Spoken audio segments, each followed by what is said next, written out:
একটা হিরোর ওয়াইফের আসলে স্যাক্রিফাইসিং মেন্টালিটি বিলং করা উচিত। কই ভাই, আমি তো মানসিকভাবে ঠিক নাই। এই আলভি 2015 সালে আমাকে খুব নোংরা মেসেজ দিছিল, বাট রিসেন্টলি আলভি এটা স্বীকার করছে আমার সাথে তিথি রিলেশন আছে।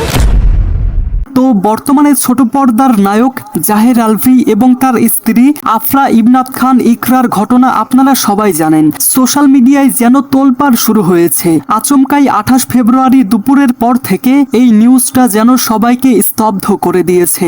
আর ইকরার তার খবরের পর জাহের আলভিকে নিয়ে একের পর এক এলিগেশন সামনে আসছে। ছোট থেকে বড় অনেক মিডিয়া পার্সন, ইকরার ক্লোজ বান্ধবীরা এবং ছোট বড় অনেক মডেল আলভির বিরুদ্ধে একের পর এক এলিগেশন লাগাচ্ছে। পাশাপাশি ফাঁস করা হচ্ছে আলভির অনেক নোংরামি, যেগুলো বর্তমানে স্ক্রিনশট আকারে সোশ্যাল মিডিয়ায় ঘুরে বেড়াচ্ছে। তো আজকে আমি জাহের আলভি এবং ইকরার শুরু থেকে এখন পর্যন্ত সমস্ত ঘটনা জানাতে চলেছি। তাদের রিলেশনশিপ থেকে শুরু করে স্ট্রাগল, বিয়ে, বাচ্চা, সম্পর্কের মধ্যে তৃতীয় জন এবং ফাইনালি ইকরার আবেগঘন পোস্ট আর মেসেজ দিয়ে দুনিয়া থেকে বিদায় নেওয়া। তো এই গল্পের শুরু হয় হাই স্কুল থেকে। আলভি এবং ইকরা ঢাকার রাইফেলস স্কুলে পড়তো, যেটা বর্তমানে বীরশ্রেষ্ঠ মুন্সি আব্দুর রৌফ পাবলিক কলেজ নামে পরিচিত। আর স্কুল লাইফ থেকেই তাদের প্রেম ছিল। এরপর তারা স্কুল শেষ করে ভার্সিটিতে যায়। এবার দুজনের ভার্সিটি আলাদা ছিল। তো ইকরার এক বান্ধবীর পোস্ট মোতাবেক তাদের ক্যাম্পাসে আলভি মাঝে মধ্যেই আসতো। তিনি বলেন মাঝে মধ্যেই আলভি এবং ইকরার ঝামেলা হতো। আর ইকরা তার বান্ধবীকে সেই মেসেজগুলো দেখালে সেখানে নাকি ইকরার উপর আলভির বিন্দু মাত্র রেসপেক্ট দেখা যায়নি। এছাড়াও তিনি বলেন আলভি তখন বেকার ছিল, এই কারণে ইকরা তাদের বান্ধবীদের সঙ্গে থাকলেও কখনো সে রিক্সা ভাড়া দিতেন না, কারণ সেই টাকা জমিয়ে সে আলভির সঙ্গে ডেটে যেত। অর্থাৎ তার মধ্যে আলভিকে পাওয়ার এতটাই নেশা ছিল যে লেখাপড়া তার কাছে কোনো মুখ্য বিষয় ছিল না। এরপর আর কি, এরপর আলটিমেটলি ইকরা ফেল করে। আর সেই সময়টাতে আলভি বেকার থাকা অবস্থায় সে একটা রিয়ালিটি শো এর মাধ্যমে মিডিয়া জগতে পা রাখেন। মানে হলো সে তখন স্ট্রাগল করছিল। এরপর 2010 সালের 9 নভেম্বর মাত্র 19 বছর বয়সে তারা পালিয়ে বিয়ে করেন। সেদিন নাকি আলভি তার বন্ধুদের থেকে 2000 টাকা ধার নিয়ে মিষ্টি কিনেছিলেন। যাই হোক, বিয়ের পরেও নাকি তাদের অনেকবার সিরিয়াস ব্রেকআপ হয়েছিল। কারণটা তো বুঝতেই পারছেন, মিডিয়ার হয়তো কোনো মডেল বা কোনো নায়িকা। আর এটাতেই ঘি ঢেলে দেয় আলভির এক ভার্সিটির বন্ধু। আলভির এক বন্ধু পোস্টের মাধ্যমে বলেন আমি আরো 10 বছর আগে থেকেই এমন কিছু আশঙ্কা করতাম। ওরা দুজনেই আমার স্কুল ফ্রেন্ড এবং কলেজ ফ্রেন্ড। আর আলভির ক্যারেক্টার স্কুল থেকেই খারাপ। আর মিডিয়ায় এসে বিভিন্ন চরিত্রহীনা নারীদের পেয়ে সে তো সোনাই সোহাগা। আর বর্তমানে সোশ্যাল মিডিয়াতে অনেকের সঙ্গে জাহের আলভির চ্যাটিং স্ক্রিনশট আকারে ঘুরে বেড়াচ্ছে। আচ্ছা, এই টপিকে একটু পরে আসছি, তার আগে স্টোরিটা কমপ্লিট করি। তো এরপর তারা লাল নীল সংসার শুরু করেন। পাশাপাশি আলভিও নিয়মিত নাটকে কাজ পেতে থাকেন এবং তাদের সুখের দরজা খুলে যায়। আর হ্যাঁ, অনেক লম্বা সময় পর্যন্ত কিন্তু তাদের দুজনের পরিবার তাদেরকে মেনে নেয়নি। হ্যাঁ, যদিও পরবর্তীতে মেনে নিয়েছিল। যাই হোক, এরপর তাদের একটা সন্তান হয় যার নাম রেজিক।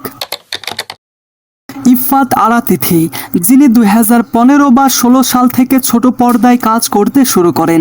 এরপর একটার পর একটা নাটকে কাজ করতে করতে এক সময় জাহের আলভির সঙ্গে তিনি জুটি বাঁধেন। সেখান থেকেই তাদের পরিচয় এবং এই পরিচয় এক পর্যায়ে ক্লোজ রিলেশনশিপের রূপ নেয়। যদিও এটা জানা যায়নি যে তারা এক্স্যাক্টলি কবে থেকে রিলেশনশিপ স্টার্ট করেছে, কিন্তু তিথির একটা বান্ধবী যার নাম আবিদা সুলতানা, তিনি তার ফেসবুক পোস্টের মাধ্যমে এমনটা বলেছেন যে এই তিথি আর আমার বাসা ছিল একই বিল্ডিং এ। আমি থাকতাম 3য় তলায় আর তিথি থাকতো 4র্থ তলায়। এই সুবাদে এই আলভিকে দেখতাম সব সময় তিথির বাসায় আসা যাওয়া করতে।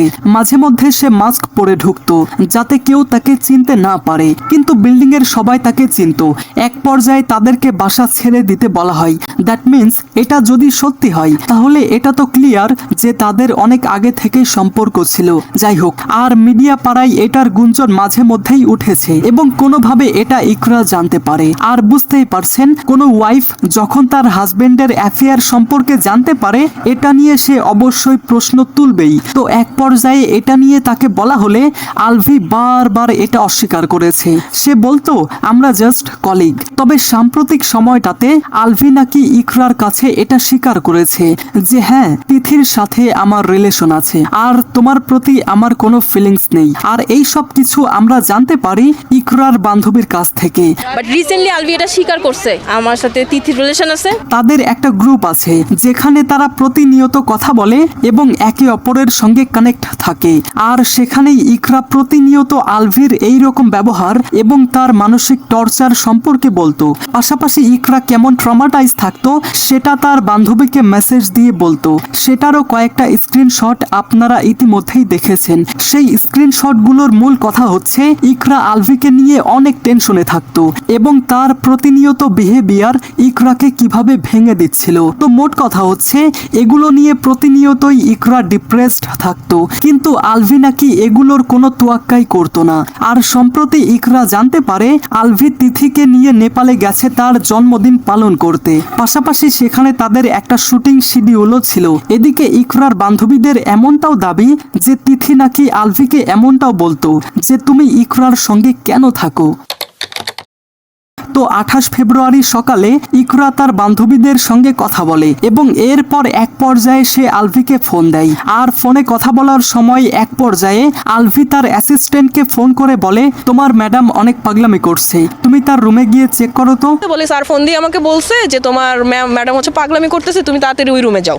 তার অ্যাসিস্ট্যান্ট ইকরার রুমে যাওয়ার চেষ্টা করলে দেখা যায় তার রুম ভেতর থেকে ডাম্বেল দিয়ে আটকানো। এরপর সেটা যতক্ষণে ভেঙে ভিতরে প্রবেশ করা হয় ততক্ষণে নাকি ফেনা টানা বের হয়ে গেছে। এরপর তারা তাকে কুর্মিটোলা মেডিকেল হাসপাতালে নিয়ে গেলে চিকিৎসক তাকে মৃত ঘোষণা করেন। তো একটু রিভার্সে যাওয়া যাক। এই ঘটনার একদিন আগে আলভি তার ফেসবুক স্ট্যাটাসে লেখেন যে ভুল করলে মাফ মেলে কিন্তু মুক্তি মেলে না। সেখানে ইকরা কমেন্ট করেন কংগ্রাচুলেশনস, ভুল করলে মাফও মেলে না, মুক্তিও মেলে না। ভুল স্বীকার করতে পারলা, আমিন, আমার আমিকে মুক্ত করে দিলাম। এবং এরও কিছুদিন আগে ইকরা একটা পোস্ট করেন যে সে একজনকে খুব শীঘ্রই এক্সপোজ করতে চলেছে। অর্থাৎ ইকরার কাছে এমন কিছু স্ক্রিনশট বা ডকুমেন্ট অথবা এমন কিছু ছবি এসেছিল যেগুলো দিয়ে আলভিকে সে এক্সপোজ করতে যাচ্ছিল, কিন্তু তার বান্ধবীরা তাকে এমনটা করতে নিষেধ করে। এখন এই মুহূর্তে হুট করে যদি এক্সপোজ করবে, একটু ওয়েট কর। এবং ফাইনালি 28 ফেব্রুয়ারি সকাল 11:45 ইকরা এই সিদ্ধান্ত নেয়। তো সাম্প্রতিক সময়টাতে ইকরার মৃত্যুর পর অনেকেই অনেক স্ক্রিনশট ফাঁস করছে যেখানে স্পষ্ট দেখা যায় আলভির ক্যারেক্টার আসলে কেমন ছিল। এটা নিয়ে আমি আর বেশি বললাম না, কারো ক্যারেক্টার যাচাই করা আমার ঠিক হবে না। তবে আমার সব থেকে বেশি খারাপ লাগলো ইকরা মারা যাওয়ার পর আলভির মা আলভির ছেলেকে তার মায়ের কাছে নিয়ে আসেনি। আর আমি যতক্ষণে এই ভিডিওটা বানানোর জন্য স্ক্রিপ্ট রেডি করছি ততক্ষণে ইকরার মৃত্যুর প্রায় 24 ঘন্টা হয়ে গেছে, কিন্তু এখন পর্যন্ত আলভি দেশে আসেনি। হয়তো খুব শীঘ্রই চলে আসবে। আর বর্তমানে পুলিশ এটা তদন্ত করছে। তো এই সব কিছু জানার পর এই বিষয়ে আপনার কি মতামত?